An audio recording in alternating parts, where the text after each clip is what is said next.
Hello everybody, starting from this video, we're going to look at a conditional probability and also the addition law. Remember in the multiplication law. So in our last video, we learned a law called the addition law. So addition law allow you to calculate probability of the union of the two events without going back to checking your sample point. So the addition law allow you to calculate probability of the intersection of two events without going back to look at your sample point. And so the conditional probability actually is very important because this will be one of the foundation for our last concept, Bayesian theory. Therefore, please spend quality time to watch this video and do your homework to understand what is a conditional probability and how we apply the multiplication law. And the last thing we're going to cover in this video will be the mutually exclusive event, independent event. So I want you to understand that independent event is different from the mutually exclusive event we just learned in the last video. And so independent event is relatively complicated to prove it. So make sure spend good time to understand what's the differences between mutually exclusive event and independent event. So first, let's look at a conditional probability. So what is conditional probability? So the probability of an event is an event given that another event has occurred is called a conditional probability. So actually there are a lot of implications in the business world. So given the EPA passing the clean air law, what's the chance if you are running the polluting factory, what's the chance you will get a fine from the government? So that is the conditional probability. Given certain thing happen, how will that modify the probability of event to occur? And so pay attention on the notation. So the conditional probability of A given B is denoted by probability A bar B. So pay attention on this statement. We have two events, A and B. So which one is my event condition? Remember, condition means condition is the event that already happened. So the probability of A given B. So which event already happened? And then you want to calculate the event of which event's probability. Obviously, given B, that means B already happened. And then the probability you're calculating is for A. So if you look at the notation here, so the event after bar, that is my condition. That means the event already happened. And the event before this bar, it is the event you try to figure out probability.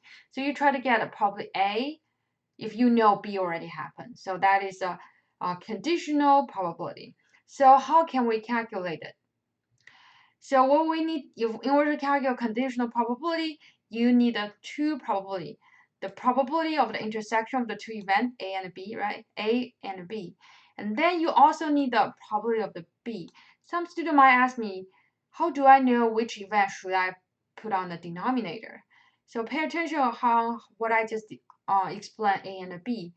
So the B is the condition. Therefore, in order to correctly calculate your conditional probability, you have to correctly identify your condition, because the denominator here is the probability of your condition, because that's already happened.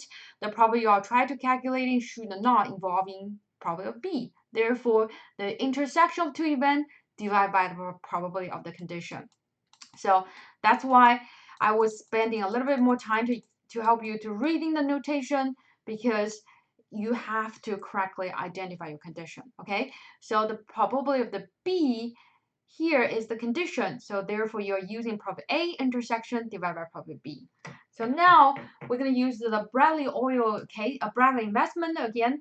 We try to understand how to use this formula to calculate the conditional probability, and also practicing on which event should be considered as my condition. So for your homework, there are some questions.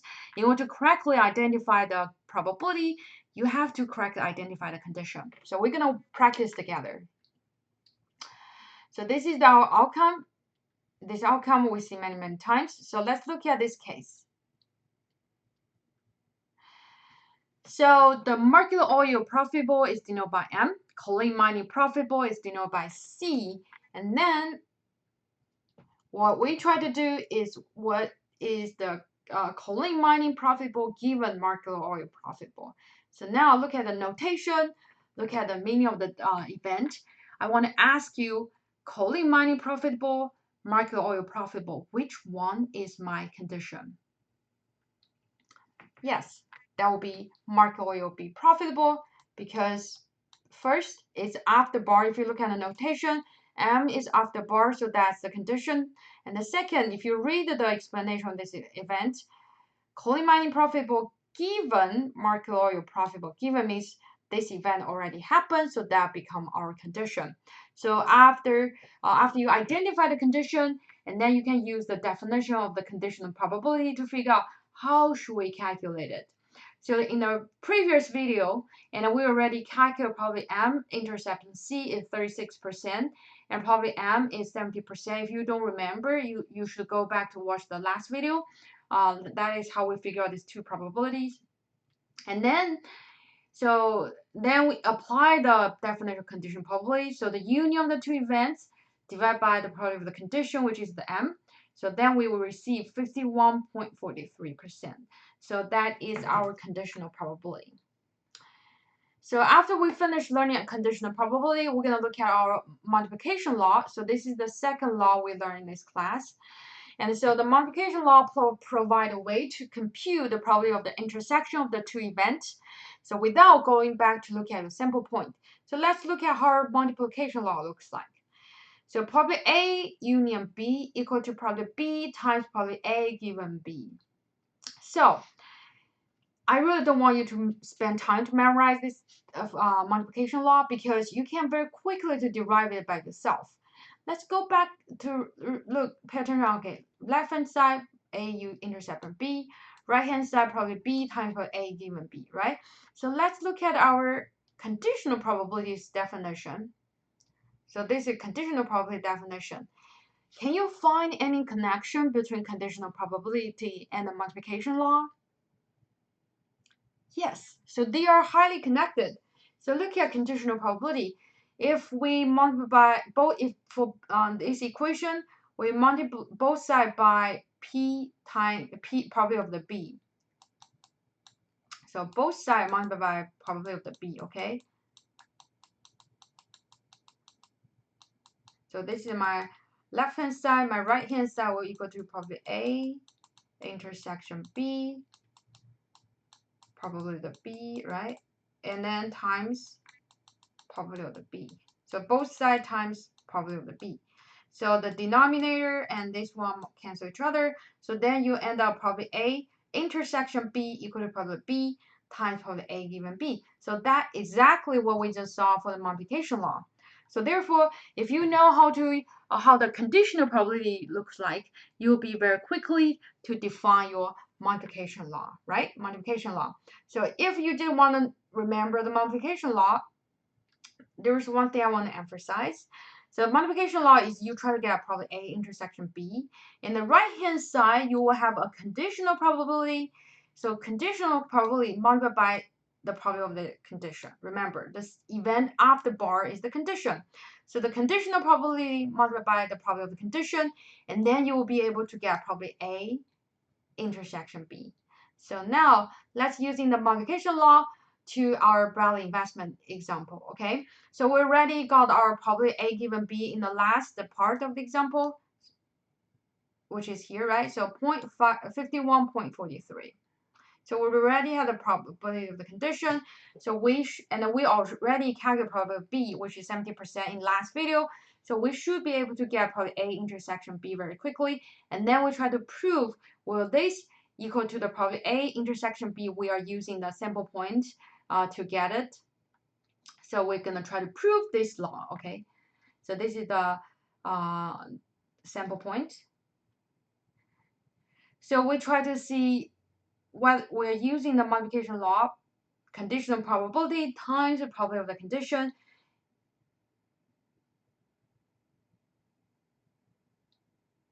And we receive 36%.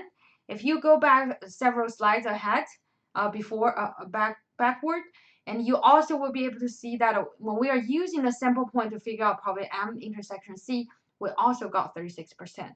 So we're using this case to prove the correction of the multiplication law. And obviously, as I said, if we have the multiplication law, and then you can very quickly to get probably intersection of the two events without going back to look at your sample point. Okay, so this is multiplication law. So the next one want to introduce is a joint probability table. The reason is because we already learned all the probability you need to solve many business cases. We actually can use a joint probability table to put everything together. Okay, so this is the joint probability table, and actually this table is converted from the cross tabulation. So after you receive the cross tabulation, what you need to do is using each frequency divided by the total sample size. So each frequency divided by the total sample size, and then you will be able to receive this joint probability table. So after you got this joint probability table, we just try to identify the probability we just learned. So inside this table, we call the joint probability. So for instance, 0.36, so that actually is the probability of M intersection C. So basically, it is the row label and the column labels. So the event used to label the column and row, and so the intersection of the two events, M and C. Obviously, this one is intersection of CC, complement event of C and M. So therefore, this is probability of M intersection CC. Okay, so the inside is called the joint probability that two events happen together. And then the edges of the table, you also can see the probabilities. So those called a marginal probability. So that is a probability corresponding to that row. So that is not the joint probability. So for instance, 70%, so that is the probability for M. Okay. And then 30%, that is 30% is corresponding to this row called a non-profitable MC, mark oil, not making money. So that's the probability of MC. So this is called the marginal probability. So the probability for single event. So obviously you can very quickly identify 48% we calculated. So this is the probability for C. And so this is only corresponding to my column called the C profitable. Okay. And so 82% will be probability of CC. Okay. And so this is the joint probability table. And the second, so if the event is using label rows or the event using label column, so they will be mutually exclusive events. So for instance, M and MC, they are mutually exclusive events, so both of them are used to label rows. And also C and CC, so they are also mutually exclusive events because we're using it to label columns. And so you can use your intuition to figure out too. So when market oil profitable, that means market oil is not profitable. So therefore, one event happen, another won't happen. So this is the joint probability table, and we do have a video to teach you how to calculate this joint probability table, and that will be very helpful when you work on your homework. Okay, and so the next, which is the last concept we will cover before we look at Bayesian theory. So the independent event. So independent event is totally different from mutually exclusive event. Okay, independent event actually has to using mathematical formula to prove it. So how we prove two events are independent. So if the probability of event A is not changed by the existence of event B, and we should see that event A and B are independent. So this is the definition. So practically how we're going to prove it. We're going to using the following two formula to prove it.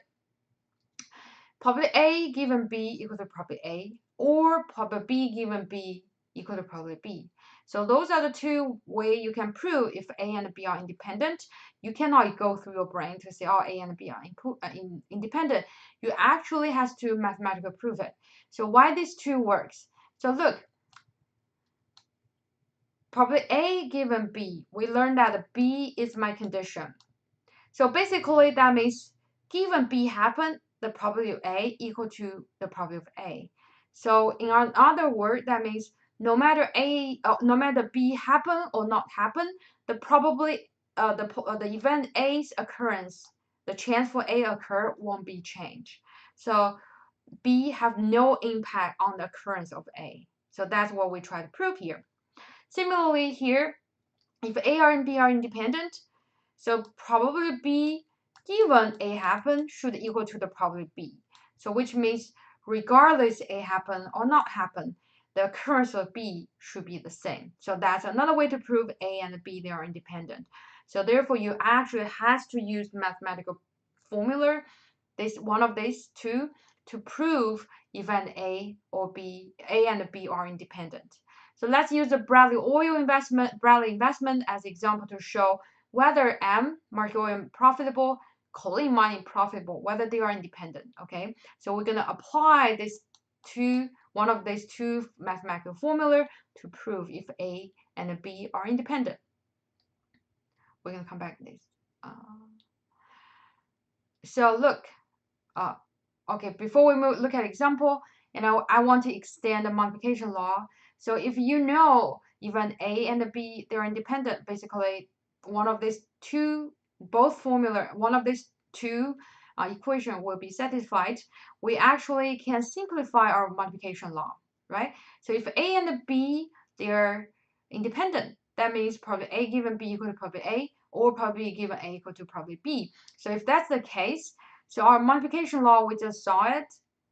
Remember, the last one we saw is probably A intersection B equal to probability of B times the probability A given B, right? That's the original multiplication law.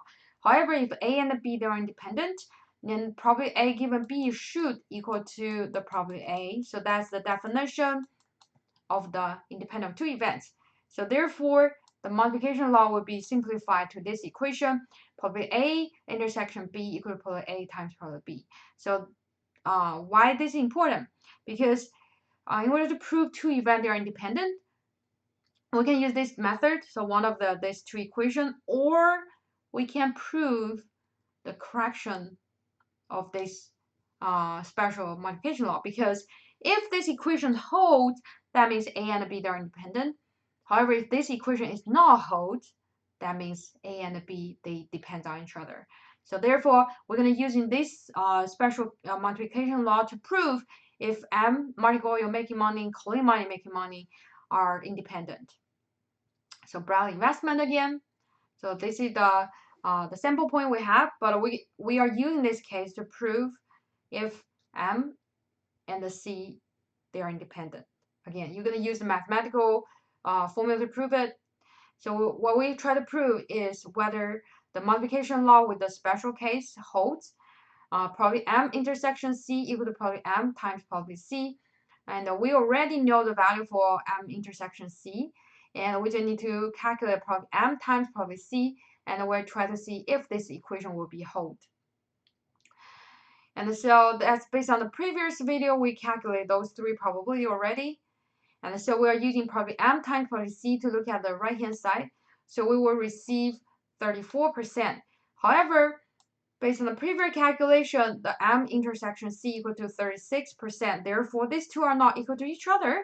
And so M and the C are not independent. So that is how we can prove two events they are independent. So the last word, because as I said, sometimes you get confused between mutually exclusive and independent. What I want to point out is that when two events they are mutually exclusive, they actually will not be independent. Why? Because think, if A and B they're independent, if A and B they are mutually exclusive, that means if B happen, the probability A becomes 0. If probability B equal to 0, which means it doesn't happen, the A will definitely happen. So the probability A is changing because B happen or not happening. Therefore, if the two events are mutually exclusive, actually they will become dependent to each other. So if the two events they are mutually exclusive, A and B, if A and B they are mutually exclusive, So that actually means A and B, they depend on each other. Okay, so this is the relationship between mutually exclusive and independent. Don't get confused. So in our last video from this chapter, what we're going to cover is about the Bayesian theory. Like I said, our exam will also relate to the Bayesian theory. And hopefully you will spend a quality time to understand what is Bayesian theory and the application of the Bayesian theory.